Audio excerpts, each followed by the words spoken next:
Hello friend, welcome to R M study. मैं KD आपको स्वागत करता हूं आपके अपने चैनल आर एम स्टडी पे। तो शुरू करते हैं। तो उसके पहले जो चैनल में नए हो प्लीज़ चैनल को सब्सक्राइब कर लीजिए। और अगर आप मुझसे टेलीग्राम पे ज्वाइन करना चाहते हैं तो टेलीग्राम का लिंक भी डिस्क्रिप्शन पे डाला हुआ है, आप जाके टेलीग्राम से ज्वाइन कर सकते हैं मेरे को, क्योंकि उधर आपका जो क्वेश्चन बहुत है डिस्कशन हो रहा है। तो आज के जो क्लास है वो है आपका क्लास 4, ठीक है। ये 4 नंबर का क्लास है न्यूमेरिकल प्रॉब्लम में। तो इसमें हम बात करने वाले हैं जितना भी आपका पावर वोल्टेज ये सब लेके जो प्रॉब्लम्स है उसके बारे में आज हम डिस्कशन करने वाले हैं।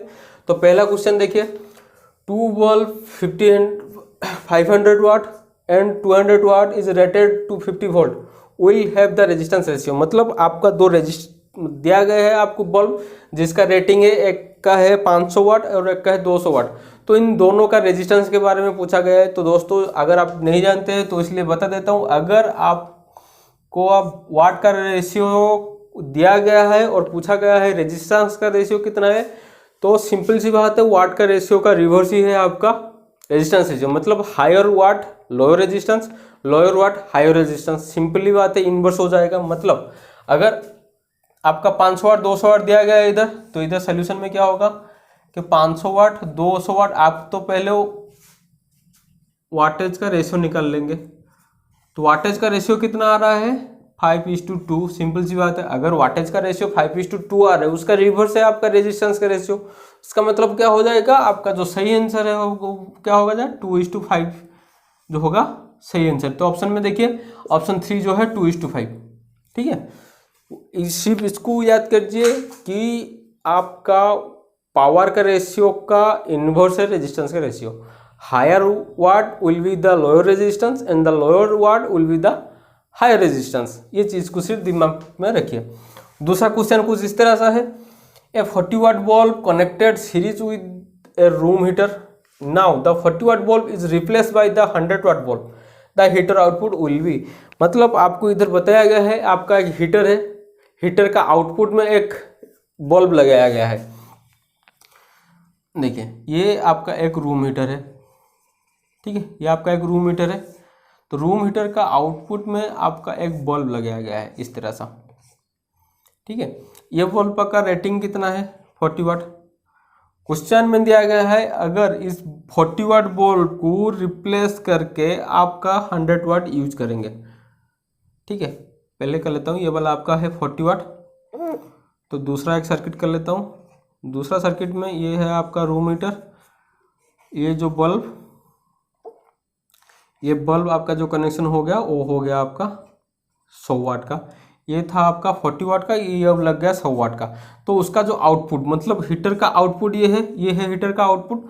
तो आउटपुट में आपका क्या होगा, इंक्रीज करेगा या डिक्रीज करेगा या सेम रहेगा, कुछ इस तरह सा। देखिए पहली बात तो ये है, आपको बताया था higher watt will be the lower resistance and the lower watt will be the high resistance, same फंडा सॉरी। तो इधर देखिए 40 वाट बल्ब है, इधर 100 वाट का। तो अगर आप कंपैरिजन में ले तो 40 वाट बल्ब और 100 वाट बल्ब में आप रेजिस्टेंस कंपैरिजन किस तरह से होगा। मतलब 40 वाट का कितना होगा, ये वाला होगा आपका हाई रेजिस्टेंस, रेजिस्टेंस उसका हाई रहेगा, पर 100 वाट बल्ब का लो रेजिस्टेंस रहेगा। 40 वाट बल्ब का रहेगा हाई रेजिस्टेंस और 100 वाट बल्ब का रहेगा लो रेजिस्टेंस। सिंपल सी बात है। अगर देखिए, अब देखिए टोटल करंट जब निकलेगा सर्किट का टोटल रेजिस्टेंस को लेकर निकलेगा कि I is equal to V/R, ठीक है। तो सर्किट का टोटल रेजिस्टेंस को लेकर करंट निकलेगा, पर इधर हाई रेजिस्टेंस लगाया गया है। पर इस सर्किट में अगर मैं टोटल करंट निकालूंगा तो क्या होगा V/R। R का वैल्यू इधर लो है, लो का मतलब करंट क्या होगा, अगर आपका रेजिस्टेंस लो है तो करंट जाहिर सी बात है हाई होना चाहिए। इधर हाई रेजिस्टेंस है मतलब करंट लो होना चाहिए। तो सभी सर्किट में करंट सेम रहता है, तो यहाँ पे जितना करंट जाएगा आउटपुट में भी उतना करंट जाएगा। पर देखिए इस सर्किट में हाई रेजिस्टेंस में आपका करंट लो जाएगा, लो रेजिस्टेंस में आपका करंट हाई जाएगा। उसका मतलब क्या है, हीटर का आउटपुट इंक्रीज करेगा, ठीक है। तो दोस्तों इंक्रीज ऑप्शन 2 जो है इंक्रीज, वो है आपका सही आंसर। ये जो चीज़ है बहुत फंडामेंटल है, फॉर कंसेप्ट वाइज है, ठीक है। इसको सिर्फ देख के चलिए। तो चलते हैं आगे।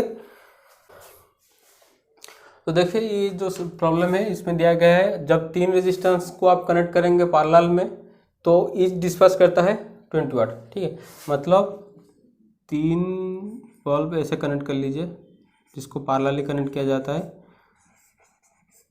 ठीक है, इन तीनों मिलके आपका डिस्पैच करते हैं 60 वाट। सॉरी मैं आंसर आपको बता दिया, सॉरी। तीनों जो रेजिस्टेंस पैरेलली कनेक्ट है ईच का कितना है 20 वाट, मतलब इसका भी 20 वाट है, इसका 20 वाट है, इसका 20 वाट है। तो आपको टोटल पावर का क्या है पैरेलल सर्किट में, आपका पावर क्या है एडिटिव है कि PT is equal to P1 plus P2 plus P3। तो P1 20, ये P2 20, P3 20, तो तीनों मिला के हो गया आपका 60 वाट, जो है आपका सही आंसर। ठीक है, ये तो बहुत इजी फॉर्मूला है, आपको दिया क्यों, इसमें थोड़ा कॉन्सेप्ट वाइज है। पावर एडिटिव किस में होता है पैरेलल सर्किट में, पैरेलल सर्किट में पावर जो है आपका एडिटिव, सीरीज सर्किट में पावर आपका रेसिप्रोकल एडिटिव। ये वाला बताने के लिए मैं आपको सिर्फ ये बताया 1/P1 equal to 1/PT equal to 1/P1 plus 1/P2 plus 1/P3, इस तरह सा चलेगा। ये जो हो गया इसके बारे में मैं आपको बताया था। पर एग्जाम में जो क्वेश्चन पूछ रहा है ये पूछ रहा है, इसमें एक का दिया गया है, ऐसा नहीं पूछता है। ठीक है, क्वेश्चन इस तरह से आता है कि आप सर्किट में 3 बल्ब कनेक्शन किए हुए हैं। ठीक है, आप सर्किट में 3 बल्ब कनेक्शन किए गए हैं, तो टोटल कंजप्शन आपका हो रहा है 60 वाट। टोटल कंजप्शन कितना हो रहा है 60 वाट। अगर उस बल्ब को हम सीरीज में लगाएंगे तो टोटल कंजप्शन क्या होगा, थोड़ा समझने में दिक्कत होगा, तो इधर बता देता हूँ आपको। देखिए इधर 3 पैरेलल लगाया है, तो इधर टोटल कंजप्शन आपका हो रहा है 60 वाट। तो इन 3 बल्बों को अगर मैं सीरीज में लगाऊं कुछ इस तरह सा, अगर सीरीज में इस तरह से लगाऊं तो टोटल पावर कंजम्पशन कितना आएगा। ठीक है, तो इसका सोल्यूशन क्या है, देखिए पैरेलल में क्या होगा, पावर जो है एडिटिव, तो तीनों रजिस्टर मिला के होगा 60 वाट, तो ईच का कितना होगा डिवाइड बाई 3 कर लेंगे तो आपका आ जाएगा 20 वाट आएगा। ईच का आ गया आपका 20 वाट। तो इसको अगर पैरेलल में लगाएंगे तो ये होगा 20, ये वाला 20, ये वाला 20। ठीक है, तो इधर पैरेलल लगाने से क्या होगा 20 डिवाइड बाई 3, ये आपका आ जाएगा पैरेलल में आपका आ जाएगा टोटल रेजिस्टेंस। ठीक है, आपका चाहे सीरीज में दे सकता है, आपका पहले सीरीज में दो दिया होगा फिर बताएगा उसका पैरेलल में क्या, उस तरह से कुछ वेरिएशन करता है। ठीक है, तो कंफ्यूज होने का कोई ज़रूरत नहीं है, आप इस तरह से उसका सल्यूशन कर सकते हैं। तो आगे डिस्कशन करते हैं। तो ये जो सर्किट आप देख रहे हैं बोर्ड में, इसका सल्यूशन दीजिए। AB का एक में आपको रेजिस्टेंस निकालना है, कितना रेजिस्टेंस है। वीडियो को पॉज कीजिए और उसका जो सल्यूशन है आप मेरे को कमेंट सेक्शन पे दे दीजिए।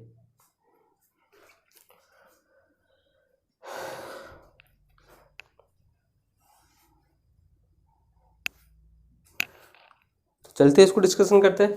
ये इस तरह सा प्रॉब्लम मैं अगले क्लास में डिस्कशन कर चुका हूँ, आपको याद होगा कि नहीं मैं मेरे को बता नहीं, पर देखिए इन दोनों एकरस में आपको रेजिस्टेंस का पूछा गया है, तो इन दोनों को एकरस, अगर मैं ये दोनों पॉइंट को कुछ इस तरह से उठा लूँगा, इस तरह सा ये वाला पॉइंट को मैं खींच के इस तरफ ले आऊँगा, ये वाला मतलब ये वाला एक फोल्डिंग की तरह है। देखिए ये वाला जो है एक फोल्डिंग की तरह है, अगर मैं ये वाला फोल्डर को कुछ इस तरह से उठा लूँगा तो आपका जो इक्विवेलेंट सर्किट किस तरह का आ जाएगा, ये देखिए इस तरह से फिगर करता हूँ, आपका कुछ रेजिस्टेंस इस तरह से आ जाएगा, ये आ जाएगा कुछ इस तरह सा, यहाँ पे आ जाएगा, ये तो दिया गया है आपका, ये भी आपका दिया गया है। ठीक है, यहाँ पे पॉइंट B पूछा गया था, देखिए इस तरह से आपका पूछा गया था। ठीक, अगर मैं ले लूँगा बाहर तो ये आपका हो गया पॉइंट A, इसको अगर मैं बाहर ले लूँगा ये आपका हो जाएगा पॉइंट B। देखिए ये वाला इस तरह से फोल्डिंग था, देखिए इन दोनों पॉइंट ऐसा फोल्डिंग करके लिखा हुआ था, मैं इन दोनों को पकड़ के इस तरह सा खींच लिया बाहर, खींच लेने के बाद कुछ इस तरह से आपका इक्विवेलेंट सर्किट आपका आ जाएगा। तो आने के बाद आपका अब सर्किट आपका सोल्यूशन होगा, मेरे हिसाब से आप सोल्यूशन कर सकते हैं। ह्यूस्टन ब्रिज बैलेंस कंडीशन के हिसाब से बीच वाला रेजिस्टर का वैल्यू जो है कट जाएगा, बीच वाला वैल्यू का रेजिस्टेंस क्या होगा कट जाएगा। तो कटने के बाद क्या होगा, ये जो रेजिस्टेंस होगा आपका ओमिट हो जाएगा। ओमिट होने के बाद क्या होगा, देखिए ऊपर 2 सीरीज हो गया, नीचे 2 सीरीज हो गया, तो कॉम्बिनेशन क्या होगा पैरेलली, कुछ इस तरह से, ऊपर आर और आर दो सीरीज में हो, मतलब 2R, नीचे का होगा 2R, क्योंकि ये वाला रजिस्टर ये वाला दो रजिस्टर ऐड हो गया। तो ऐड होने के बाद क्या होगा, देखिए पैरेलल कॉम्बिनेशन में हुआ। पैरेलल कॉम्बिनेशन का फॉर्मूला क्या है, जितना अगर सेम वैल्यू ऑफ रेजिस्टेंस है तो रेजिस्टेंस बट्टा n नंबर ऑफ रजिस्टर। तो नंबर ऑफ रजिस्टर कितना है इधर, सिर्फ दो रजिस्टर लगाया है, तो दो दो कट जाएगा, आपका वैल्यू आएगा आपका R। तो ऑप्शन 3I जो है इधर आपका सही आंसर है। देख सकते हैं, सिर्फ आपको सर्किट को मॉडिफाई, आपका मतलब सर्किट थोड़ा कॉम्प्लिकेटेड रहेगा, पर सर्किट को मॉडिफाई कर लेने से उसका जो आंसर निकलने के लिए बहुत ही आसान हो जाता है। सर्किट एक मतलब एक शहद की तरह है, ठीक है, शहद की तरह है जो सर्किट, बहुत ही टेस्टी है, आप उसको सिर्फ खाने के लिए ज़रूरत है, ठीक है, सिर्फ मॉडिफाई कर लीजिए, इसे आराम से निकल आएगा। तो चलते हैं अगला प्रॉब्लम क्या है। इसके ऊपर जो थोड़ी देर पहले जो बताया था आपको पावर के लेके, कुछ इस तरह से है उसका। Similar resistance each of the resistance R when connected in parallel have the total resistance is R, when this resistance are connected in series then total resistance is. आपको क्या बताया गया है, कुछ सिमिलर रजिस्टर है आपका, ठीक है, कुछ सिमिलर रजिस्टर है, उसका जो रेजिस्टेंस है आपका दिया गया है कितना, स्मॉल r, पर उसको अगर हम पैरेलली कनेक्ट कर लेते हैं तो पैरेलली कनेक्ट करने के बाद आपका उसका टोटल रेजिस्टेंस अब जाता है कितना, कैपिटल R, ठीक है। अगर उसको मैं सीरीज में कनेक्शन करूंगा तो टोटल रेजिस्टेंस आपका कितना आएगा, इसको पूछा गया है। तो जाहिर सी बात है, अगर मैं 3 रेजिस्टेंस को पैरेलल में कुछ इस तरह से कनेक्ट करूंगा तो टोटल रेजिस्टेंस हमारा कितना हो रहा है, दोनों पॉइंट में आपका R आ रहा है। ईच का रेजिस्टेंस कितना दिया गया है, R मल्टीप्लाई कुछ इस तरह से आपका दिया गया है, ठीक है। तो ब्रांच रेजिस्टेंस हमको जानने के लिए किस तरह से कैलकुलेशन करना पड़ेगा, देखिए टोटल रेजिस्टेंस पैरेलल सर्किट में जानने के लिए क्या करते हैं, अगर सिमिलर वैल्यू ऑफ रेजिस्टेंस दिया गया है तो R बट्टा N नंबर ऑफ रजिस्टर, बोला गया है कि N नंबर ऑफ, ठीक है। इधर में 3 लेके गया, पर क्वेश्चन में क्या दिया गया है आपका N, तो आपको पता नहीं कितना रजिस्टर लगेगा, ठीक है। तो अगर मैं टोटल रजिस्टर निकालूँ, किस तरह से निकालूँ, कुछ इस तरह से होगा आपका टोटल रेजिस्टेंस। तो अगर मैं इसमें ये वाला है आपका इंडिविजुअल रेजिस्टेंस, तो इंडिविजुअल रेजिस्टेंस करने के लिए क्या करूँ, R small r is equal to capital R N, ये आपका आ जाएगा इंडिविजुअल रेजिस्टेंस। तो इसका वैल्यू है आपका इंडिविजुअल रेजिस्टेंस का, ठीक है। पर इसको अगर आप फिर मैं सीरीज में कनेक्शन करूँ, मतलब सीरीज में कनेक्शन करने से क्या होगा, कुछ इस तरह से आपका आ जाएगा, ठीक है। सीरीज में कनेक्शन करने के लिए क्या होगा, individual resistance R N multiplied by R, मतलब number of register multiplied by R का वैल्यू, ठीक है। ये वाला स्मॉल r होगा क्योंकि ईच का स्मॉल r है। तो इधर क्या हो जाएगा, देखिए सिंपल सी बात हो गया, अभी R is equal to N कितना है, कितना नंबर ऑफ रजिस्टर लगाया है उसका मतलब है N। इधर में 3 लिखा है, 3 लिखूंगा, 4 लिखा है, 4 लिखूंगा, पर क्वेश्चन में कितना लगाने के लिए बोला है N, तो इधर में क्या लिखूंगा N मल्टीप्लाइड बाई R का वैल्यू कितना है इधर Rn, तो सोल्यूशन कितना आ जाएगा, n² R होगा आपका सही आंसर। तो n² R देखिए ऑप्शन में कहा है, n² R ऑप्शन 3I में है आपका n² R, ये है आपका सही आंसर, ठीक है। ये जो कुछ इस तरह से ही प्रॉब्लम पूछता है, मैं पावर के केस में आपको बताया था, ठीक है। चलते उसका वैल्यू पुट करके देख लेते हैं। अगर आपको सिर्फ बताया गया है कि इन तीनों का रेजिस्टेंस है आपका 30 ओम, ठीक है, तीनों का कॉम्बिनेशन रेजिस्टेंस कितना है 30 ओम, तो ईच का रेजिस्टेंस आपको निकालना है। इधर में बताया कि ईच का रेजिस्टेंस आप किस तरह से निकालेंगे, अगर 30 ओम दिया गया है, पुट कर लीजिए, टोटल रेजिस्टेंस कितना है 30 ओम, तो R is multiplied by 30 multiplied by कितना रेजिस्टेंस लगाया है 3, तो 90 ओम हो जाएगा। एक का होगा आपका 90 ओम, इसका 90 ओम, इसका 90 ओम, इसका 90 ओम, पर तीनों को अब हम सीरीज में कनेक्शन कर ले, इसका 90, ये वाला हो गया 90, ये वाला 90 हो गया, तो क्या करेंगे मल्टीप्लाई करेंगे, तो 3 इज मल्टीप्लाइड बाई 90, रेजिस्टेंस का वैल्यू है 90, तो आपका कितना आ जाएगा 270 ओम आपका है सही आंसर, 270 ओम आपका है सही आंसर, ठीक है। कोई दिक्कत नहीं है समझने में, ये जो होगा टोटल आसानी से इस तरह से ही प्रॉब्लम पूछता है आपको एग्जाम में, ठीक है, इसको नोट कर लीजिए।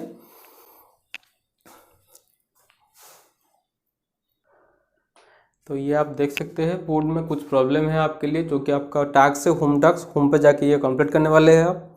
पहला क्वेश्चन है total conductance of 0.1 Simon connected in series, तो कितना होगा, 0.5 होगा या 0.21 या 0.05 होगा, आपको ये बताना है मेरे को कमेंट सेक्शन में। दूसरा होमवर्क है आपका 3 कंडक्टेंस ऑफ G1 दिया गया है आपका 0.5 साइमन, G2 दिया गया है आपका 0.3 साइमन और G3 दिया गया है आपका 0.2 साइमन। तो ये सब आपका पैरेलली में कनेक्ट किया गया है। तो उन सर्किट में टोटल सर्किट करंट कितना है 4 एम्पियर, G1 में आपका कितना करंट जाएगा ये आपको पूछा गया है होमवर्क नंबर 2 पे। ऑप्शन दिया गया है आपको 1.2 ampere, 2 ampere, 0.8 ampere, none of this. ठीक है, इन चारों में से कौन सा सही है आपको मेरे को ये कमेंट में बताना है। तीसरा दिया गया है आपका power dispatch in A register in the term of the conductance G and the current I through it, तो सही कौन सा होगा, I2G होगा या I2/G होगा और G2/I होगा। तो नॉन ऑफ दिस कौन सा जो सही है आपको इसमें पूछा गया है। ठीक है, तो इन तीनों में से सिर्फ टॉप लेवल का है ये क्वेश्चन। ठीक है, ये आपका टॉप क्वेश्चन है, पर इसको कीने मतलब प्रॉब्लम जितना ज़्यादा करेंगे वो आपका कॉन्फिडेंस जो लेवल है उतना ज़्यादा आपका इंक्रीज होता हुआ चलेगा। ठीक है, इसलिए इस सारे प्रॉब्लम को कीजिए। अब मेरे को कमेंट सेक्शन पे बताइए और कौन सा जो डाउट रहा, कौन सा डाउट रहा इसमें, या कंडक्टेंस हो या रेजिस्टेंस प्रॉब्लम, आप पावर वोल्टेज करंट जिसमें भी आपका डाउट हो आप मेरे को कमेंट सेक्शन पे बता दीजिए। या मैं तो दिया हूँ आपको इंस्टाग्राम ID, डिस्क्रिप्शन पे भी है इंस्टाग्राम का नेम, तो उधर जाके डिस्क्रिप्शन पे सर्च कीजिए। सर्च करने के बाद आप उधर मेरे को डायरेक्टली चार्ट से थ्रू से पूछ सकते हैं आपके क्वेश्चन, मैं आपको उधर आपका हर क्वेश्चन का सल्यूशन दूंगा ज़रूर। तो आज के सेशन यही ख़त्म करते हैं दोस्तों। सेशन ख़त्म करने से पहले सिर्फ एक ही बात आपको पहले भी बता के आया हूँ, अभी बता रहा हूँ, आपका तैयारी का लेवल बहुत ज़्यादा ऊपर कीजिए, क्योंकि मतलब certain opportunity not come twice. ठीक है, हमारा सर है अनिल सर, ये हमको ये बार बार बोलते हैं कि certain opportunity not come twice. Opportunity एक बार अगर आया है दोबारा आने के लिए बहुत वक्त लेता है। ठीक है, एक बार आया है उसका मतलब आप उसको डट के उसका लिए तैयारी कीजिए और अपॉर्चुनिटी के आपके पास रही है जाने मन दे दीजिए। ठीक है, तो तैयारी उस तरह से उसका लेवल आपका हाई तैयारी कीजिए। तो सिर्फ यही बताना था। तो वीडियो आपको कैसा लगा कमेंट में बताइए, जितना अच्छा लगा उतना लाइक कीजिए, यही मेरे लिए एक मोटिवेशन है सिर्फ। तो आज का सेशन को यही ख़त्म करते हैं। जय जगन्नाथ।